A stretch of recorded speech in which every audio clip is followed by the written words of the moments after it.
Video, I want to address the folks of Africa, the people of Africa. And I've traveled Africa extensively over the years. I've been in many, many African countries.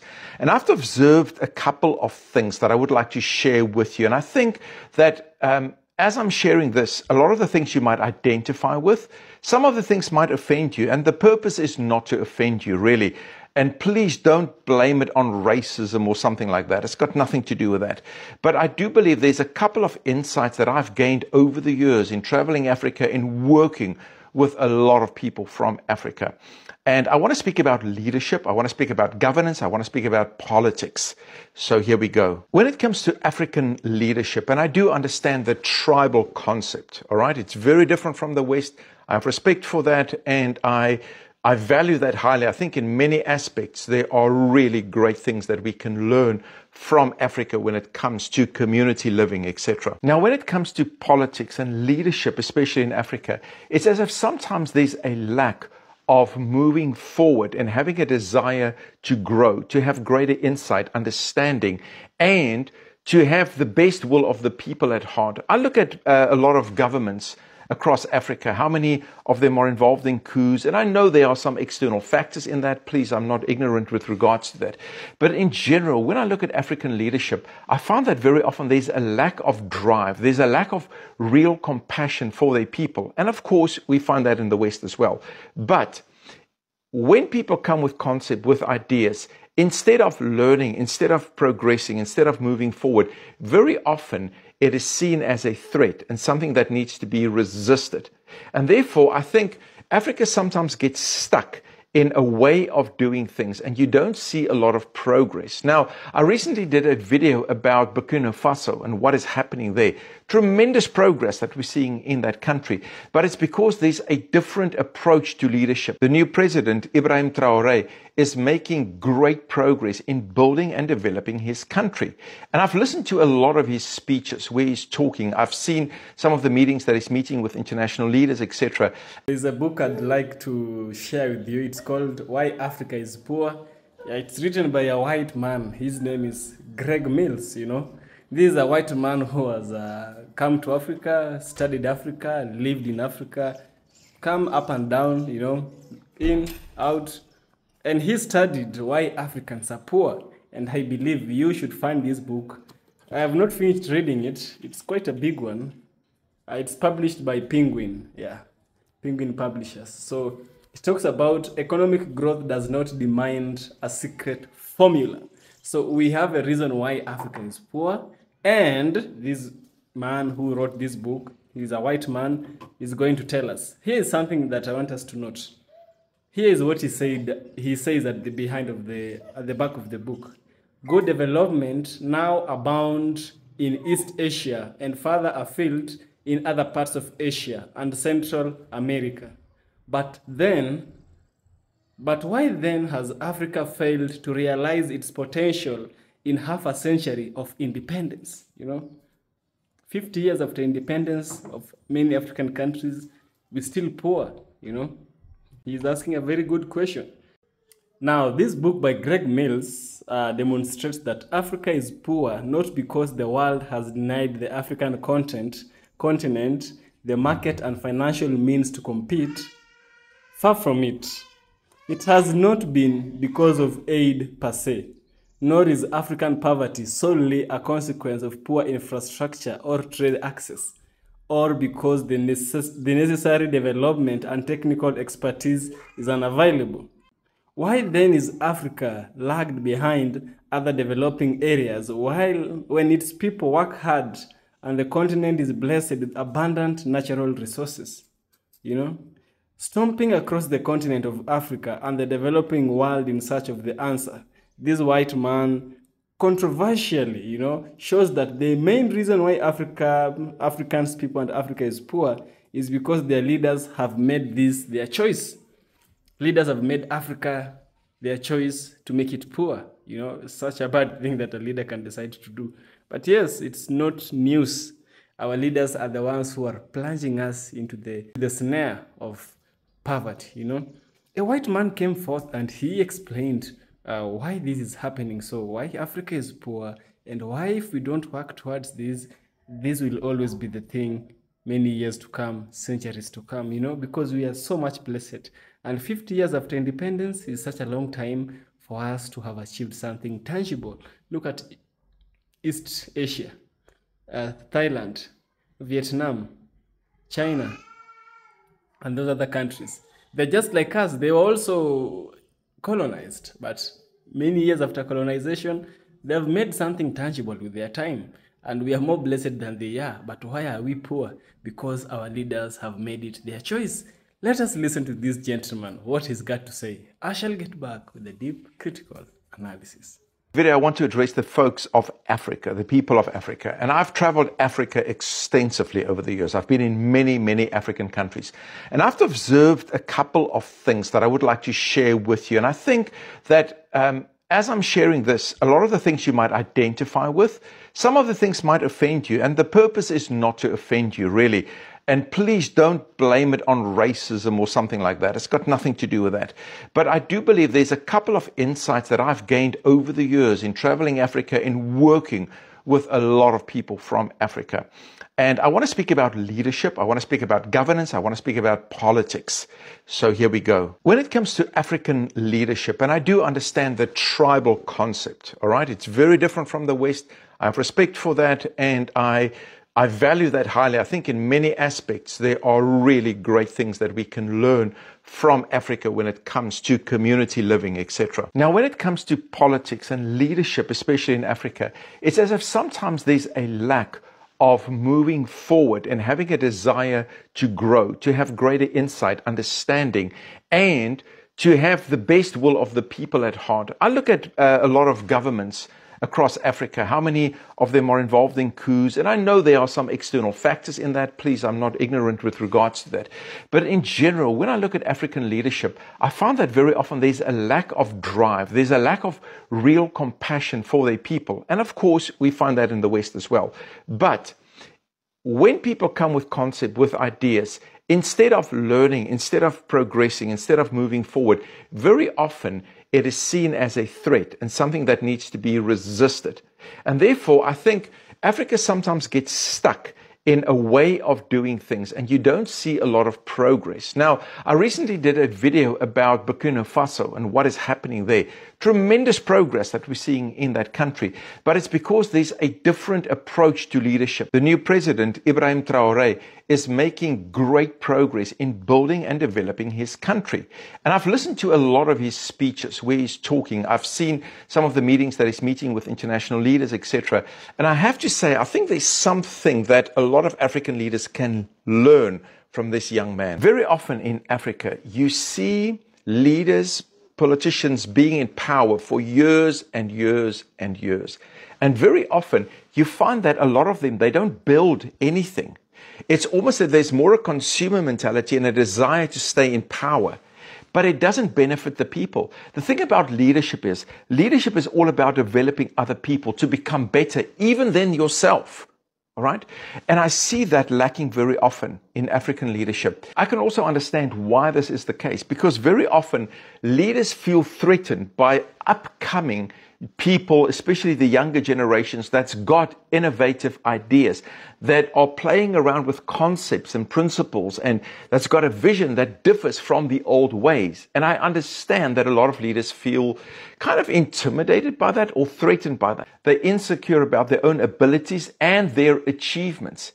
And instead of being open for a new generation to rise up, they press them down, they subdue them, because they see it as a threat. That's why older leaders will often criticize the younger ones, because it's a defense mechanism to protect their own self-esteem. Another reason is a fear of change. Success often brings change and challenges to the status quo. It's just how it works. And very often leaders feel threatened by these changes. They are comfortable where they are because it seems like the system is working, but very often the system is only working for themselves. It's not benefiting the people. Make no mistake, listen, Africa is one of the richest continents in the world, but it's one of the poorest. Why? Because there's a lack of leadership. You export raw materials instead of processing it yourself. There's very often a lack in the standard of education. And listen, if the education sector is not on par or it's not doing its service, change it. All right? Education is key because knowledge is power. And as a leader, as a president, you have to invest in the upcoming generation and provide them with strong, effective education. You've got no other choice because those children, those upcoming people, they are the doctors of tomorrow. They are the nurses of tomorrow. They are the educators of tomorrow. They are the engineers of tomorrow. They are the pilots. They are the accountants of tomorrow. And you need to invest in that. But if you have an over sense of control, you will want to keep them uneducated. Why? Because uneducated people can be easily controlled. You cannot control educated people that easily because they can see through things. All right. They can do calculations. There's too little investment into building infrastructure, building roads, building hospitals, building schools, building things that can really take your country from this level to that level. But that takes leadership and it takes diligence and it takes hard work. And it means that you have to fight and stand against corruption. The problem is a lot of the leaders are corrupted. Instead of removing the red tape and propagating entrepreneurship, investing in upcoming dynamic business leaders, a lot of times leaders keep the funds for themselves and they are afraid to let the money go towards places where there can be real effective development because it's a threat. Corruption today is one of the greatest enemies of Africa. If Africa wants to move forward, you're going to have to root out corruption. You're going to have to say that we're going to stand on our own feet and we're not going to live off handouts all the time. It's one of the ways that Africa remains poor because they depend the whole time on Western handouts. And when you fail at something, you blame whether it's racism or colonialism. And I know a lot of these things plays a role. I get it. But you can't stay in the place of being the victim all the time. If you always play the victim card, if you're always in that place where you say that, oh, it's because of this thing that we failed. It's because of this. Instead of looking towards yourself and saying, listen, what did we do wrong? Where did we fail? And how can we make this better? If that attitude change doesn't come and you keep on voting for the same leaders that does nothing except keep their nation in poverty, you're going to get the same results. You will not progress. You will not move forward. Africa will always stay in poverty unless Africa can learn from their mistakes, to not do that again, to educate themselves, to grow, and to become the prosperous continent that Africa can be. Like I mentioned in one of my previous videos, 60% of the agricultural land of the world is in Africa. It's fertile. It's good. Africa's got all the resources. But what do you do with it? You export raw materials and you expect to become wealthy. It doesn't work that way. And then when funds come in, it's being kept in a small pool where only a few people benefit, but the people of the nations in Africa do not benefit from that. You keep on voting for the same leaders. You go to stadiums, these leaders fill the stadiums and they promise vouchers or handouts, or you get a nice t-shirt, and you keep on voting for the same people that's not producing anything. You have to vote for leaders that's actually producing, all right? Where there's accountability, where there's transparency. If you keep on voting for the same people that is not building the country, you're going to stay in poverty. It's just how it works. It's all about building business. All right? Look at Africa. Look at the unemployment rate in Africa. It's terrifying. Look at South Africa, over 30% unemployment. But yet government goes and they make it difficult for businesses to be started. There's so much red tape. If you want to build the country economically, you have to think, how are we going to develop business? And you've got to make it easy for businesses to prosper. If it's hard for people to start businesses, if it's hard for people to invest, and there's so much red tape and control, you are not going to grow financially. You're going to stay on this level, and you're going to repeat the cycle over and over and over again. And that's why the people of Africa needs to stand up and to say, listen, no more. We want to educate ourselves. We're going to work hard. We're going to stop blame shifting all the time. And we're going to make it easy to start businesses. Make it easy. Don't make it hard. When it comes to government and taxation, don't tax people to death. That's the thing. It's one of the ways that government keeps control over people. That's taxing the people almost to death, that they cannot survive. And you see this in Western countries constantly, all the time. One of the greatest enemies of the people is the whole international taxation system, because people can't breathe under that. You choke people literally to death. But when businesses can start, when there's a healthy taxation system, when people feel they are motivated to grow, when they are inspired to move forward in life, and they don't feel that government is pressing us down, you will begin to transform the continent of Africa. But it takes a new mindset. It involves going to people that have done it before and to say, how did you do it? And in many instances, a lot of the strategies, a lot of the business principles, you can just copy and paste it. It is not that hard, but it's a lack of willpower very often. And there's a lot of other factors. It's a mentality that is keeping Africa back. And I can speak to other continents as well when it comes to this. It's not just Africa. But in this context, I'm speaking about Africa. I was born in Africa. I want to see Africa be successful, the same way that I would like to see other countries be successful. This is not a white-black thing. Please hear me clearly. This is about seeing the worth of individuals, of the person, of the father, the mother, the child that's in the country. And where there's a will, there is always a way. Have a worker, a production mentality. That's how you're going to transform Africa. And I'm not saying throw the culture out. There's a lot of wealth in African culture. There's a lot of beautiful things. There's a lot of things that's not as great. In the Western civilization, there's a lot of beautiful things. There's a lot of things that is not that great. You keep what is good and you get rid of unproductiveness. You get rid of the things that is hindering the country to move forward. It can be done.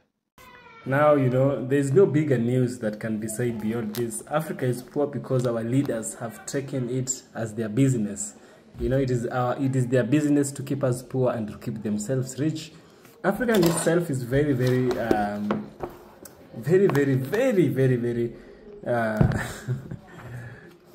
we have a lot of resources. And Congo is just but one of them, Even though Congo is the most blessed, it is just but one of them, This is something that George Orwell said. Putting aside the need to learn to earn a living, there are 4 great motives for writing a book that he wrote about the animals farm, The first one is the desire to seem clever, to be talked about, to be remembered after death, and so on.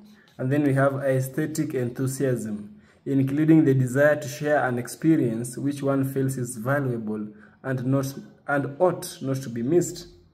Historical impulse, to find out true facts and store them up for posterity. And political purpose, including the desire to push the world in a certain direction. That is George Orwell. He is known for writing his powerful book, The Animals Farm, something that is happening in Kenya many times, everywhere, Our leaders are just there to fill their pockets, not to work what they were elected to do in power. It's not news, Pierre Lumumba talks much about it. That lady, the former African Union ambassador to the United States of America, Arikana Chihombori Kwao, talks also about it, So I'm coming back and I'm thinking, Africa needs a can I call it rewiring? We need leaders such as the man from Burkina Faso, Ibrahim Traore. You see, this man, the United Arab Emirates wanted to send them aid, but the aid was in form of building mosques, to pray more and more and more. And so they believed prayers would wipe their problem. Yes, yes, yes. Prayers are very powerful. Number one tool should be a prayer. But in my Christianity religion, I am told that faith without works is dead. You know, you can't preach the gospel of the Christ to hungry people and you yourself are going back to eat and telling them that they'll find food if they pray. No, faith without action is dead. You need to prove to yourself, you need to prove to the audience that action is way more important, you know. So I'm coming back right now and I'm realizing one specific thing, you know. Africa and the Africans themselves are people we've been brainwashed, we've been colonized many times. We have that tribalism thing in our mind that we only want to elect leaders from our tribe. We don't want leaders from other tribe, even though they are incompetent. Because they are from that tribe and they fit the criteria that is needed, we won't vote them because they are not from our tribe. This is called tribalism. It's called nepotism. It's called favoritism. And this is one of the problems that is continuing to make us poor as Africans. Once we will learn to undo with our colonial mindset, because we had tribes, but the colonialists introduced tribalism. He introduced tribalism in such a way that anytime we tried to unite ourselves, he would separate us. We would separate ourselves. How smart of these colonialists back then, you know? In order to colonize us, they must have found a loop within our own selves. Yeah? Yeah. Guys, there's a lot which has been said by this gentleman, and I highly suggest that you read this book by Greg Mills, Why Africa is Poor. There's a lot to unpack from this specific book. Yeah. This is EFK Original Documentaries. If you like what I do, subscribe, and most importantly, remember, Africa is poor by choice. It's poor by design. It was designed. We are not cursed. You know, Jesus said, the poor shall always be with you. Sometimes poverty is a choice we make. Sometimes, yeah. If you find value in what I do, subscribe, support me on Patreon, give me some super thanks. I'll appreciate. And see you in the next one. Thank you a lot.